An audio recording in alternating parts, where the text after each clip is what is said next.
In February 2021, EA Sports released news that college football fans had been waiting 8 years for. The NCAA football franchise was coming back. They'd have to wait 3 more years, but the new game was eventually released at the end of July 2024 as College Football 25.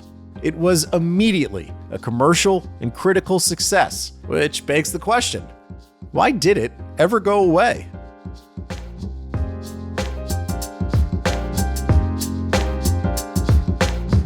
To go all the way back, EA Sports first produced a college football game in 1993, releasing what was then called Bill Walsh College Football for Sega Genesis and Super Nintendo.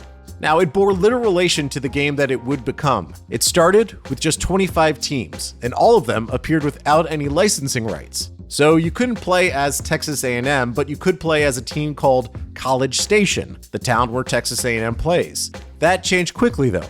By 1995, the game, rechristened College Football 96, included all of the 108 Division 1A teams at the time with their correct names and uniforms, and 2 years later, 1997, the series became NCAA Football for the first time. The burgeoning franchise was well-timed, as the 1990s saw a tremendous boom in console sales.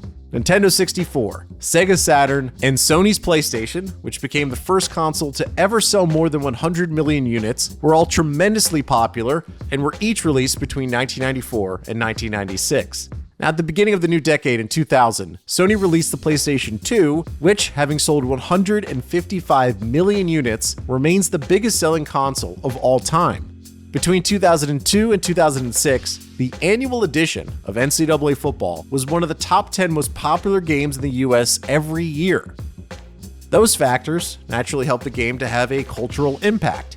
As with the Madden series, younger gamers use NCAA Football as a means of learning some of the finer points of the sport, like offensive and defensive formations, while with the internet still in its infancy, the game was a supplementary tool for learning about different schools' rosters and upcoming draft classes. It had its appeal for actual college players too.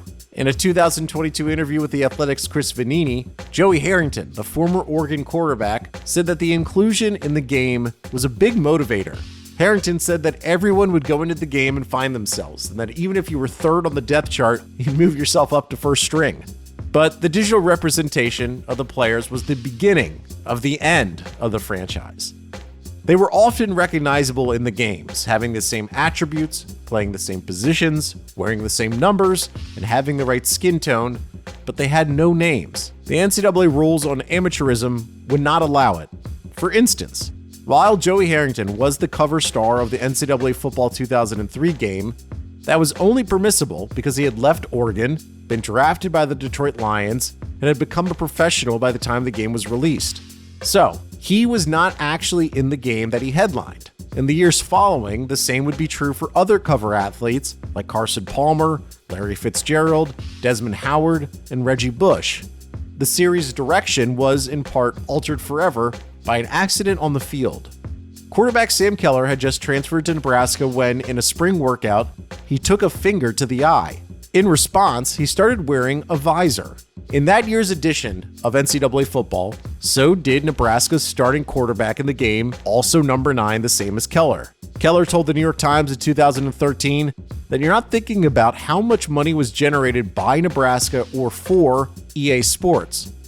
You're thinking that it's all because of you, and that's cool. Eventually, Keller became a plaintiff in a case consolidated with one previously brought against the NCAA by Ed O'Banion, a former national title-winning basketball player at UCLA. EA Sports was involved in the case too, saying that they were willing to pay players for their likeness, but that the NCAA would not allow it. One of the results of that 2013 case was that EA would settle with 29,000 former student athletes for a collective $40 million, or $1,200 each. But the legal battle was the end of NCAA football. The final edition was released in 2013 and featured Michigan's Denard Robinson as the cover star, with EA unwilling to bear the future cost of any litigation. Nevertheless, the game had always just been a small part of a much bigger issue. The issue of whether student athletes should be paid, given how much money they help generate for their schools. That culture war continued, changing course for good a year later when a judge ruled that the NCAA could not prevent payments to student athletes, helping to begin a flood of rights in their favor. In 2021, the NCAA adopted new name, image, and likeness rules, significantly enhancing players' ability to make money from their identity. When the new college football game was released in July of 2024, it was with a full battery of licenses, teams, stadiums, fight songs, mascots, but also players.